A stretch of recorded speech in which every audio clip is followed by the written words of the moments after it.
Loli y Rocío, y sacándonos fotos siempre está Isa. Así que hoy empezamos así un nuevo programa de Museos 360 con un tema raro que se llama Infraestructura Física de la Inteligencia Artificial. Hay objetos que entran en nuestra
casi nunca llega antes de la herramienta, llega después, generalmente cuando el costo ya está pagado.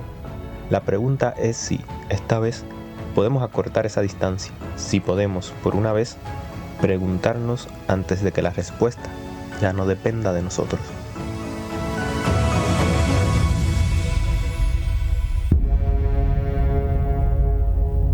Bueno, estamos aquí de vuelta en Museo 360 y bueno, con el tema del mundial. Estamos, Mauge hoy, visto, es como que no se inspiró mucho, o sea, fue a lo seguro directamente. Bueno, vamos a hablar un poco, como decía la editorial, de algo que la semana pasada yo lo traje como una noticia porque me había llamado la atención y bueno, y después dijimos, bueno, lo larguemos como tema y veamos, ampliemos sobre esto. ¿Qué es esto que realmente, como decía la editorial, es algo que realmente no vemos? Es básicamente toda la infraestructura de la inteligencia artificial. Uno cuando escribe y pide algo, sube una foto, pide que haga un video, pensamos que todo esto va a una nube que vive en un lugar extraño, pero todo eso termina en algo, en algún lugar del planeta que es una máquina. Y esas máquinas consumen mucha electricidad, producen un calentamiento en el ambiente, necesitan entonces también que sean refrigeradas y muchas de estas servidores, estas máquinas están bajo el mar y empecemos a arrancar por eso. ¿Cuáles son estas cuestiones de calor que se producen en estas centrales de centros de datos y cuánto consume en energía global estos centros? Bueno, mira, para entender un poco el problema acá, hay que ir primero a lo más simple que es qué es un servidor. Y un servidor es básicamente una computadora que generalmente es una computadora muy potente que se encuentra funcionando 24 horas los 365 días del año. Como todo dispositivo electrónico que procesa información a alta velocidad, genera calor como un subproducto de este procesamiento. El problema no es el calor, sino la escala. Claro. Porque en un centro de datos no va a haber solo uno o dos servidores, sino que hay decenas de miles de estos ordenadores funcionando todo el tiempo en el mismo edificio y generando calor de manera continua y simultánea. Ese calor hay que sacarlo obviamente del edificio porque si no estos mismos ordenadores se pueden quemar. Para esto se usan sistemas de refrigeración industriales, aire acondicionados, torres de enfriamiento con agua, ventilación forzada, y cada uno de estos sistemas de refrigeración consume electricidad. En un centro de datos convencional, la refrigeración puede llevarse entre el 30 y el 50% de toda la energía que entra al edificio. Por ejemplo, de cada 2 unidades de energía que consume este edificio, una va a procesar datos y otra va a enfriar las máquinas para que no se quemen. Es tremendo. Es mucho. Hay un indicador que es el que usa la industria para medir esto, que se llama efectividad en el uso de energía, que es la relación entre la energía total que entra y la que realmente usan los servidores.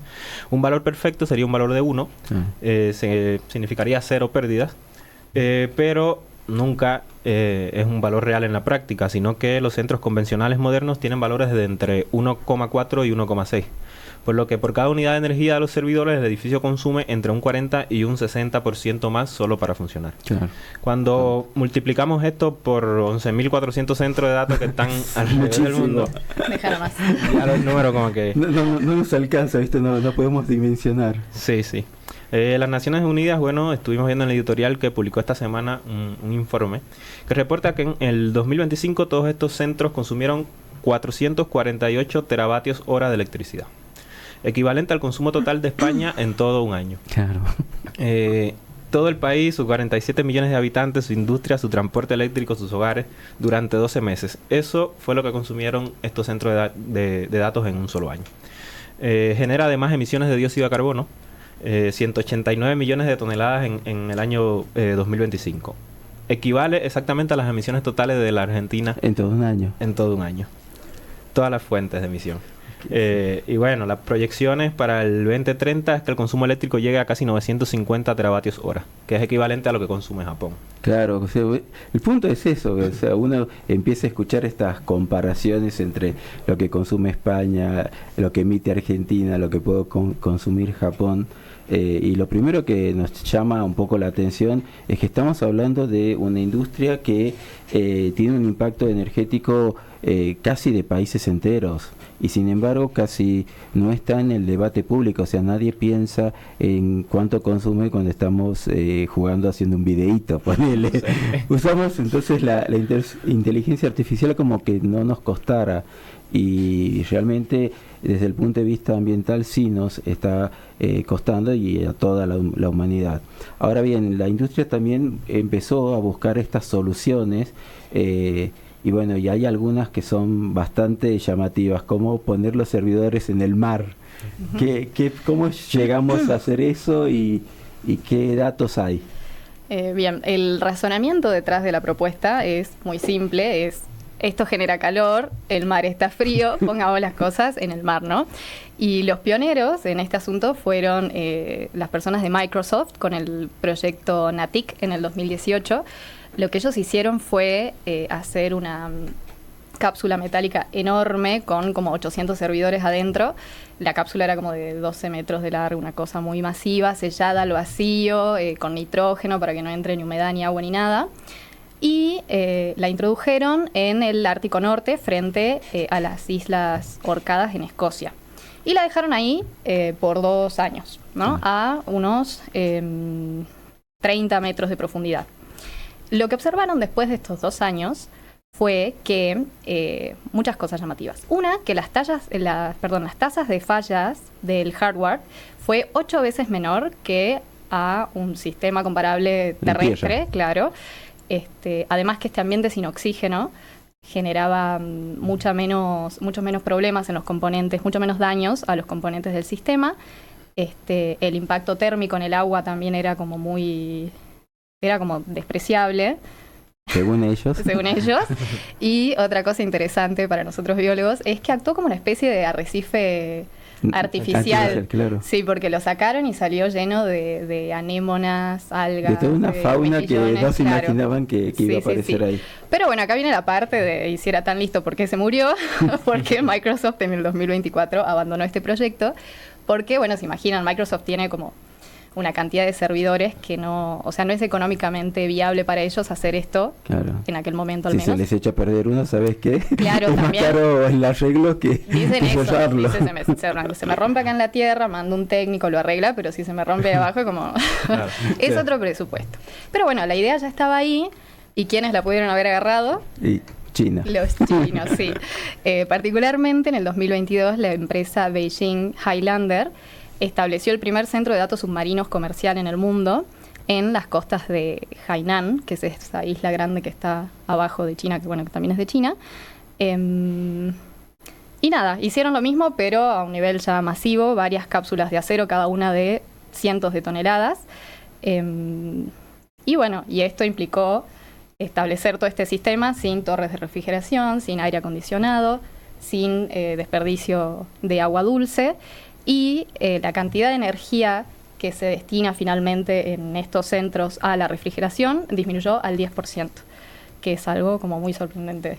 Claro, pero a ver, uno se imagina la eficiencia es innegable y entiendo un poco la lógica. No usemos tanta agua dulce en la tierra, vamos a un sistema de refrigeración que está en el mar, nos falla menos, tenemos menos problemas de hardware, pero el problema es que el mar de China septentrional no es lo mismo que el mar donde estaban las Orcadas, que era frío, porque el mar de China tiene una temperatura un poco más cálida y tiene grandes, corrientes cálidas que van allí, entonces no es la misma situación de lo que pasaba en un mar que la temperatura era muy baja a un mar donde la temperatura es alta,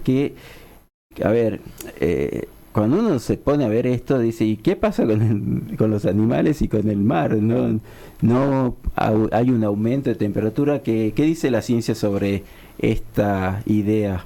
Bueno, ahí para ser honestos, actualmente la literatura científica que está disponible dice que todavía no sabemos con certeza qué afectaciones pueda traer esto para los escenarios que se vienen, ¿no? Los datos del centro de Microsoft muestran un impacto mínimo para este módulo, que fue un módulo individual en el Atlántico Norte. Pero bueno, esto está relacionado con precisamente lo que comentabas de las corrientes frías que dispersan el calor rápidamente. Y los investigadores señalan que este dato no es extrapolable. Claro. Porque una cosa es este módulo en aguas frías y otra completamente son los 100 módulos en el mar de la China meridional. Con mayor temperatura. Es que ellos lo llevan todo al extremo siempre. No puede ser. No van a hacer algo tranqui. Sí, no, tremendo. Es un mar que tiene temperatura más cálida, menor circulación oceánica y aguas costeras de altísima densidad biológica. Nadie ha estudiado todavía los impactos de este escenario. Y el trabajo científico más riguroso disponible fue uno publicado en el 2022 en Scientific Reports, en una revista del grupo Nature. Este equipo de científicos analizó específicamente qué pasa con estos sistemas durante las olas de calor marinas. Con el cambio climático, estas olas de calor son cada vez más frecuentes y la conclusión es que en esas condiciones el agua que entra al módulo, bueno, ya viene caliente, absorbe el calor además de los servidores y sale aún más caliente. O sea, disminuye un montón el oxígeno disuelto en el agua. Claro, y eso te va a afectar seguro. Estresa a las comunidades bentónicas, a los organismos que viven en el fondo marino y altera obviamente la cadena trófica local. Otros riesgos que han sido menos estudiados son los cables de alimentación eléctrica, porque estos cables son capaces de generar campos electromagnéticos. Y bueno, sabemos que hay organismos como los tiburones y las rayas que usan estos campos para orientarse, digamos. Las obras además generan ruido subacuático que puede perturbar a mamíferos marinos, y cuando los módulos son colonizados por organismos incrustantes, las especies oportunistas pueden desplazar a la fauna nativa. Pero bueno, sobre todo esto hay un vacío casi incomprensible. No existe ningún marco regulatorio internacional específico para centros de datos submarinos, y la Convención de las Naciones Unidas sobre el Derecho del Mar no contempla aún esta tecnología. La escala comercial va avanzando, pero la regulación todavía no llega. Claro, y esto es lo más raro, ¿visto? y llamativo de todo lo que estamos hablando. La tecnología avanza, la industria también está avanzando, la ciencia trata de buscar respuestas a lo que podría estar pasando, y no hay leyes, o sea que todo es como que primero tenemos la tecnología, avanzamos mucho, pero después nos sentamos a evaluar y no hay legislación si la evaluación nos sale mal. Así que bueno, creo que la solución que se planteó esto de, bueno, gastemos menos agua para refrigerar en tierra, vamos al mar, y no sé si realmente es una muy buena medida. Seguramente con los años nos vamos a ir dando cuenta si este cambio sirvió o no. Así que bueno, vamos a un tema musical y después seguimos aquí en Museo 360. Seguimos aquí en Museo 360 hablando un poco sobre la infraestructura que no vemos relacionados con la IA. Ahora vamos a hablar un poco, porque en el primer bloque estuvimos hablando sobre todos estos servidores que están en el mar, y ahora qué pasa, porque también porque el ingenio humano no da abasto. Tenemos también servidores que han sido colocados en lugares subterráneos en la tierra, como en minas abandonadas, en búnker de guerras, en bases submarinas que nunca se terminaron. O sea que, a ver, veamos algunos de estos casos llamativos que ocurre, pero a manera subterránea. Bien, lo que pasa ahí es que la Tierra tiene una propiedad muy interesante que ya se conoce hace mucho tiempo, y es que a determinada temperatura, a determinada profundidad, la temperatura suele ser bastante constante, fluctúa un poco, pero dentro de un rango muy, muy estrecho, ¿no? Entonces dijeron, una vez más, aprovechemos este principio para establecer centros ahí, ¿no? Y hay varios casos que son muy interesantes, pero a mí, por ejemplo, me pareció muy interesante el de Iron Mountain en Pensilvania, Estados Unidos, que antiguamente era una mina de piedra caliza, que estuvo activa desde el 1900 hasta los años 50, y cuando cerró quedaron todas estas galerías ahí abandonadas con linda temperatura. Entonces dijeron, bueno, vamos a establecer acá un centro de datos con los servidores, y en la actualidad es uno de los complejos de almacenamiento de datos más grandes del mundo. Alberga originales de películas de Hollywood, de discos así, obras maestras, de documentos del gobierno también. Sí. Es como que está el patrimonio cultural de Estados Unidos ahí abajo de Pensilvania. Y otro caso muy interesante es el de un búnker en Estocolmo, que bueno, lo crearon en la época de la Segunda Guerra Mundial para el refugio de civiles, y después se dejó de usar, y desde el año 2008 es un centro de datos que es como esos laboratorios de las películas, ¿viste? Así con paredes de piedra, y adentro tiene, no sé... Muchos centímetros de es una cosa... de ancho de las paredes. Y... Sí, no, es impresionante. Tiene hasta, no sé, acuarios, parece, no sé, está entre laboratorio y centro comercial. Y lo que me pareció muy interesante de esto es que utilizan como generadores motores reciclados de submarinos de la Segunda Guerra Mundial, submarinos alemanes. Y es el ejemplo de cómo la maquinaria de guerra del siglo XX fue reciclada para sostener los datos del siglo XXI. Sí, realmente esto, cuando uno empieza a leer esto, dice, pero o sea, tienen un ingenio increíble. O sea, una mina transformada en un centro de datos, un búnker de guerra en el cual reciclaron los motores los generadores que tenían para electricidad. O sea, realmente es increíble. Pero bueno, no queda ahí, siempre tenemos más. A ver, hay otro que es también muy interesante, porque es como que une muchos continentes. Sí. Hay un caso muy particular que es la base de submarinos de Marsella. Y bueno, un poco de historia ahí, y es que en enero de 1943, tras la ocupación alemana al sur de Francia, el alto mando nazi ordenó a construir en el puerto de Marsella la principal base de operaciones de sus submarinos para el Mediterráneo.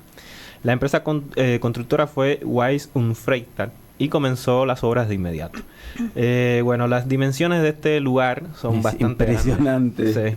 251 metros de largo, 45 metros de ancho, paredes de hasta 5 metros y medio de hormigón armado. Un techo de 7 metros de espesor diseñado para resistir bombas de 10 toneladas. Tenía una capacidad proyectada para 20 submarinos de manera simultánea, y la cosa acá es que nunca fue terminada la obra. Los bombardeos aliados en diciembre de 1943 y mayo de 1944 y la liberación de Marsella en agosto de ese año clausuraron el proyecto antes de que un solo submarino pudiera utilizarlo. La guerra terminó antes de que pudiera servir para lo que fue construida, y después de la guerra fueron usadas por el ejército francés y la aduana para almacenamiento y luego fueron abandonadas durante varias décadas. Hasta que en el 2020 la empresa holandesa Interxion, hoy parte del grupo norteamericano Digital Realty Trust, la transformó en un centro de datos con una inversión de 140 millones de euros y 7.100 metros cuadrados de espacio informático y conexión a 14 cables submarinos de fibra óptica que van hacia África, Oriente Medio y Asia. Las paredes que los nazis construyeron para proteger los submarinos, bueno, hoy están protegiendo estos servidores. No, es como, viste, una película de Almodóvar, es surrealista todo esto.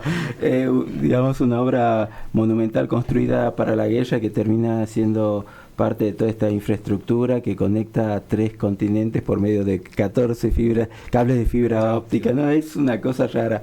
Pero bueno, también tenemos algo interesante, un poco más amigable con el medio ambiente, que es lo que está funcionando en Noruega, que es, digamos, el centro de Lefdal. Uh-huh.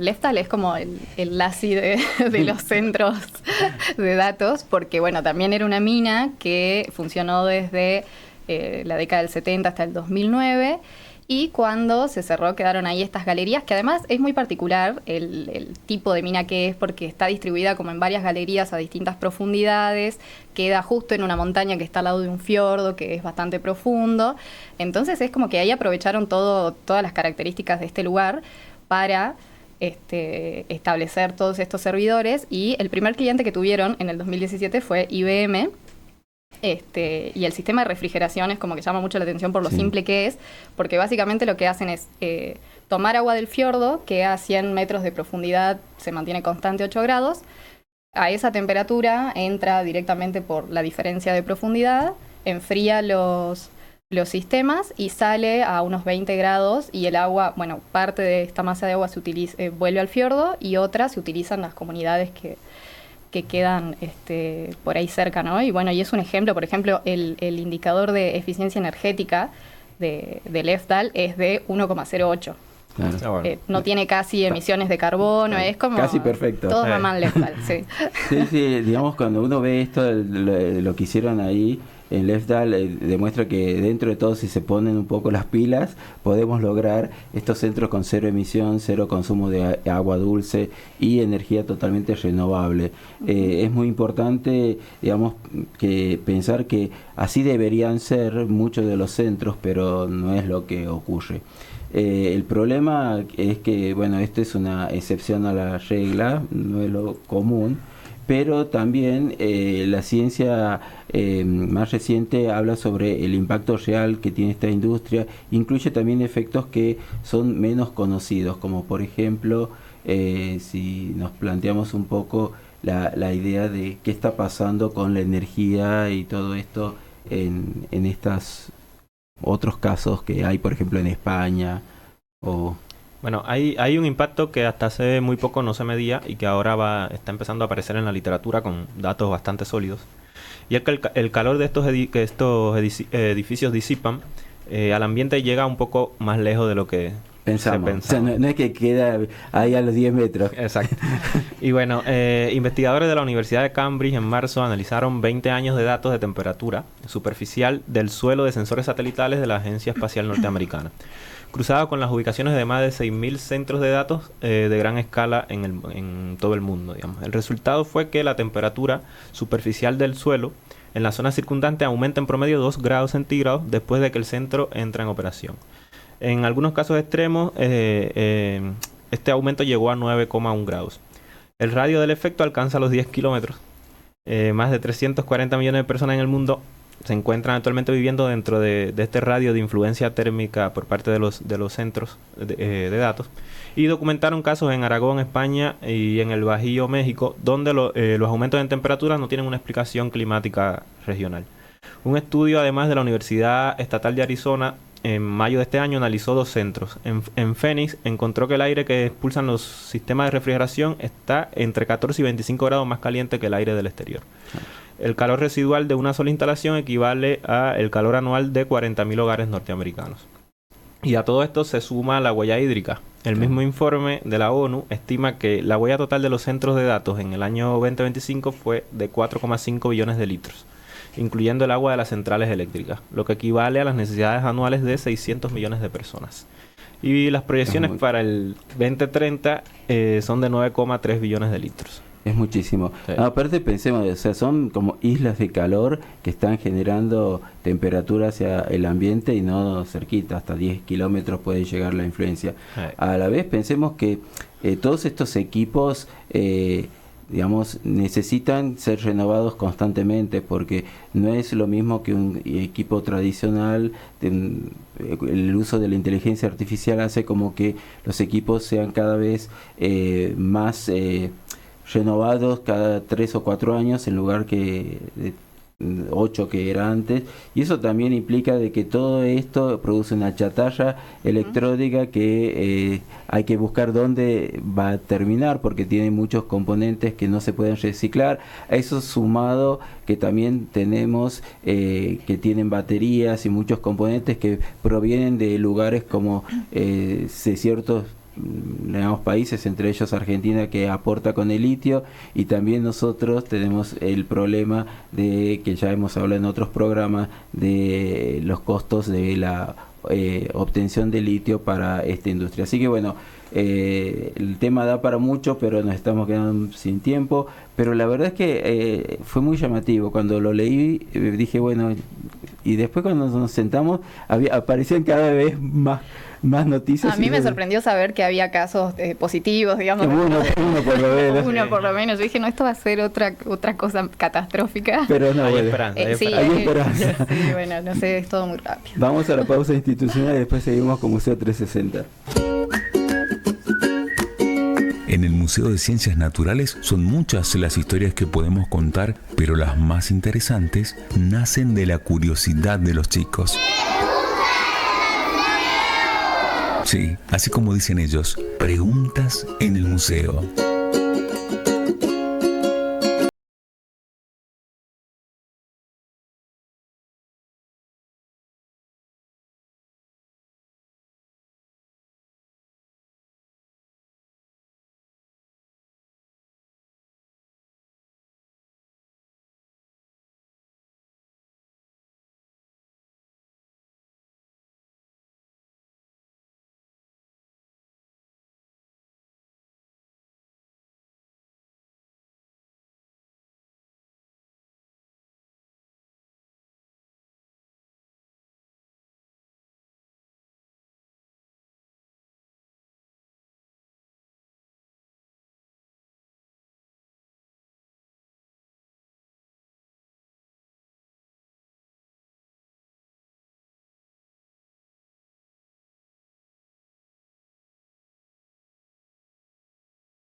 estamos aquí con Museo 360.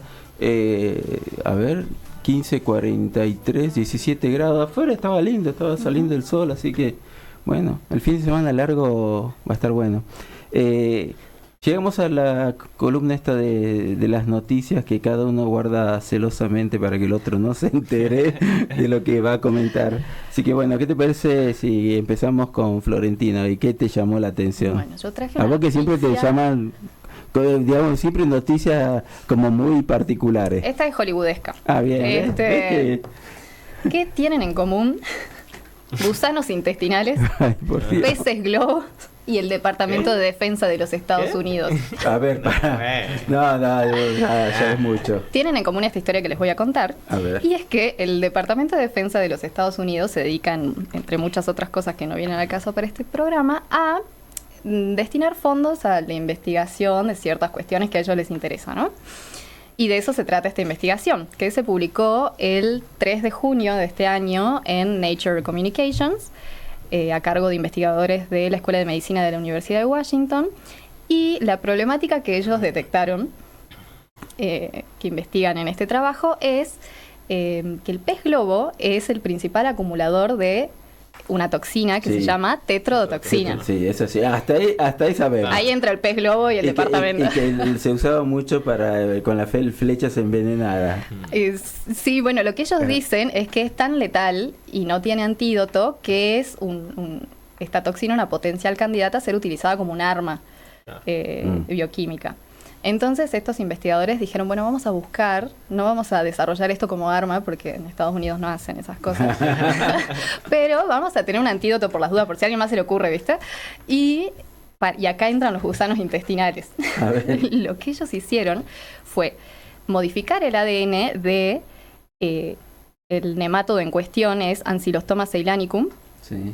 y lo que hicieron fue modificar el ADN para que estos nemátodos puedan producir una antitoxina. Dale. E infectaron con estos nemátodos a unos hámsters, porque esto claramente no lo están probando en personas. Y bueno, y también le introdujeron la tetrodotoxina. Y lo que pudieron ver es que los hámsters que estaban infectados con estos gusanos intestinales modificados genéticamente pudieron neutralizar una gran parte de esta intoxicación. No llegó a ser del 100%, o sea, esto llevó a un humano, el humano se muere igual. Pero dicen Gracias que por decirlo. dicen que bueno, que es como un hallazgo interesante y que tiene mucho potencial en la medicina. Ellos dicen que tal vez, por ejemplo, en un futuro, son conscientes de que faltan muchos años de investigación, pero que podrían utilizarlo, por ejemplo, para pacientes con enfermedades crónicas, a modo de una farmacia en el intestino. En el intestino. Interesante, ¿no? Sí, está raro, pero bueno. Siempre encuentro esas noticias raras, ¿viste? Es como medicina viva dentro de ti. Claro. Es como vas al médico y te dice, bueno, tomate estos nemátodos que te van a tirar, no sé, hay un ibuprofeno para el dolor. Te va a hacer bien. Claro. A ver, Rogelio, la tuya, ¿por dónde va? ¿Ciencia ficción? No está tan de ciencia ficción, es más de comportamental y de ecológico. Digo. A ver. Y es de algo que no es reciente, o sea, sigue pasando actualmente, pero ya lleva varios años ocurriendo. A ver. Y es algo que ocurre en la provincia de Chubut, acá en Argentina. Sí. Pero quiero iniciar con una pregunta. Si yo les digo, ¿de qué se alimentan las gaviotas? ¿Qué creen? Las gaviotas. Ahí El pez. ves. Ahí Ariel que dice peces. Claro, bien. es la respuesta que todos esperamos, ¿no? Pero ¿y Sí, si no, les yo digo? estaba pensando que No, es que era no- muy obvio. no tiene que ir por ahí, Entonces, claro. ibas a ir por otro lado, por eso. Y si les digo que en Puerto Madryn, en Chubut, las ballenas, ya, Las gaviotas, no. ya me spoileé yo mismo. Claro. Las gaviotas se están alimentando de ballenas vivas. Ay, pobre. Ay, a ver. Estamos hablando de las gaviotas cocineras y de un comportamiento Sí. casi como parasitario. Y es que modificaron su dieta y se están empezando a alimentar directamente de la piel y de la grasa de la ballena franca austral, mientras la ballena sigue viva, Dios. Sí. ¿Cómo se lleva a esto? Bueno, lastimosamente tenemos la Sí, culpa a los humanos. lastimosamente me imagino que... Y bueno, ocurrió por parte de una mala gestión histórica de los basurales a cielo abierto. y de los descartes de la industria pesquera. Estos funcionaron como un tenedor libre gigante para que se ocurriera una sobrepoblación de estas gaviotas cocineras, generando una sobreabundancia artificial. ¿Para qué voy a buscar peces si tengo la comida ahí al lado? ¿Viste? Me la están regalando. Y bueno, es devastador porque este aumento en la población de gaviotas hizo que empezar a cambiar su comportamiento alimenticio, y se empiezan a alimentar de las ballenas. Lo que pasa es que no es solo rasguños superficiales que le hacen, sino que exponen a las ballenas a infecciones, dificultan un poco la regulación de la temperatura y la llevan a un estado crónico de pérdida de calor y deshidratación.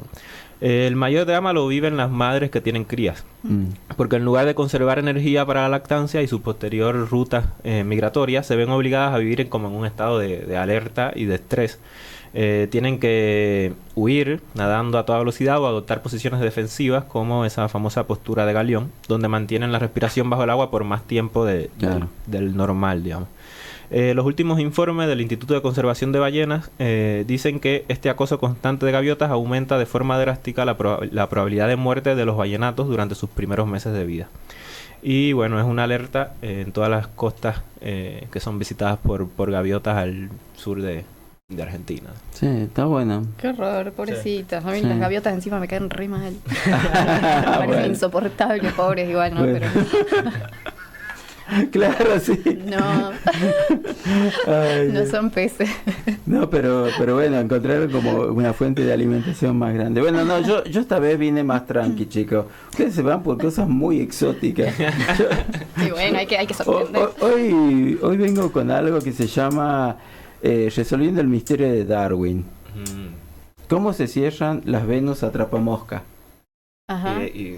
Yo sé, pero no creo. Yo creo que sé, pero no. Bueno. Pero si es noticia, probablemente no lo No, sepamos. chicos, o sea, todos pensábamos que sabíamos, pero no. pero no es lo- diferente. Claro, es Bueno. diferente. O sea, a ver, esto fue un paper, bueno, realmente no fueron 2 papers publicados en Science, que salió ayer. Entonces no sabemos. O sea que no sabemos.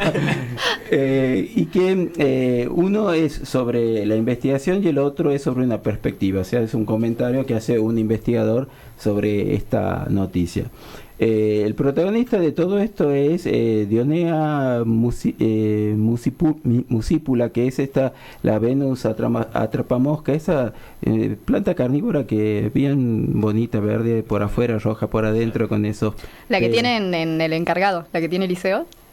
No veo el encargado. Ajá, Ya. bueno, para la gente que ve el encargado ya va a saber Bueno. cuál es la planta. Bueno, Darwin tenía una obsesión con esta planta, la tenía criando en los invernaderos y le daba de comer queso, le daba sales de amonio, pedacitos de carne cruda y trataba de ver cómo funcionaba este mecanismo de alimentación.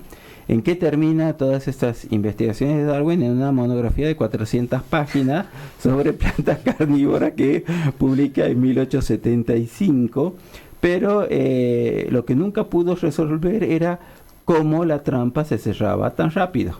O sea, para él era inexplicable cómo una planta podía cerrar rápido y así evitar de que la presa se escape.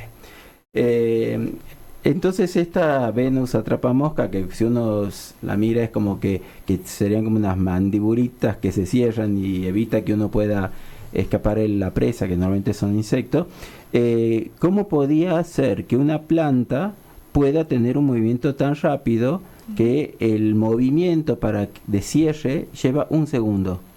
O sea, es más rápido que como cualquier animal que tenga músculo. Sí. Bueno, entonces el problema de todo esto es que las células vegetales, vamos a dar una clase de célula vegetal, están rodeadas de una pared rígida de celulosa que hace que no sea fácil de que esto pueda ablandarse. No hay músculos contráctiles como en un animal. Entonces, ¿qué pasa? Cuando se sabía que, y ahí eso capaz que sí saben, que cuando se asentaba un insecto en un pelo, producía una descarga de calcio que ponía en alerta a la planta. Y si el insecto entre los 30 20 segundos tocaba otro pelo, producía otra reacción y así teóricamente terminaba produciéndose ese movimiento de cierre. Bueno, pero este equipo de investigadores liderado por Joël Forter de la Universidad de Marsella detectó que el movimiento de los iones de calcio mezclados con mediciones hidráulicas y mecánicas fue la respuesta de esto, es decir, que la Venus atrapamosca hace como que se ablande de manera repentina la pared celular de las células del envés de la hoja.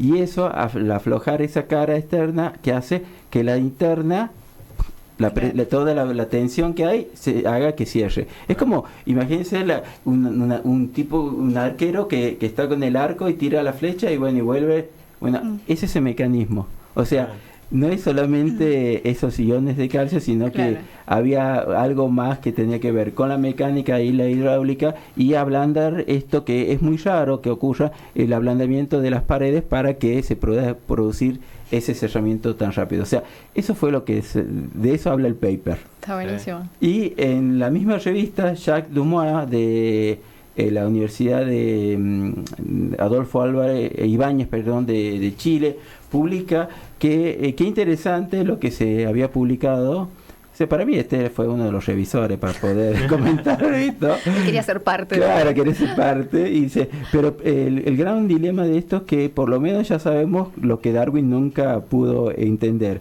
Pero el dilema de esto es que si las primeras Venus atrapamosca tenían trampas más lentas que las actuales, ¿cómo hacían para que los insectos no se escapen? O sea que todavía nos falta saber desde cuándo pasa esto. Entonces él dice, bueno, ahora ya sabemos cuál es el mecanismo, tenemos que empezar a buscar en todas las especies con las que está relacionada cómo fue cambiando para que esto sea tan rápido, porque en un momento dado no debe haber sido tan rápido el cerramiento. O sea que algo que a Darwin le llevó 150 años, hoy sabemos cómo se produce, pero esto abre una nueva pregunta para ver cómo evolucionó para que algo que no era tan rápido, hoy por hoy, produzca este cerramiento tan rápido. La verdad es que distinto. Increíble. Está lindo, sí, está bueno. Salió en Science y rebotó en Nat Geo, en español, salió anoche, así que está buena la noticia. Me llamó mucho la atención cuando estaba buscando, dije, uy, qué interesante. Bueno, creo que estamos llegando al final de otro programa más de Museo 360. A la gente que nos quiera visitar al Museo de Ciencias Naturales, estamos en calle Mendoza 2, en el Parque San Martín. Estamos abiertos de martes a viernes de 9 a 13 y de 15 a 19 horas y sábados y domingos de 15 a 19 horas. Los días martes es gratis para el público en general y para los establecimientos educativos nacionales y digamos estatales. Así que bueno, si quieren hacer una reserva para visitar los establecimientos educativos, un WhatsApp que es 0387 467 0002. No, me lo voy aprendiendo, chicos. Así que bueno, los esperamos y bueno, tenemos otro programa el viernes que viene. No sé con qué noticia vendremos, pero seguro que va a ser algo raro. Así que nos despedimos hasta el próximo viernes. Chao, chao. Chao.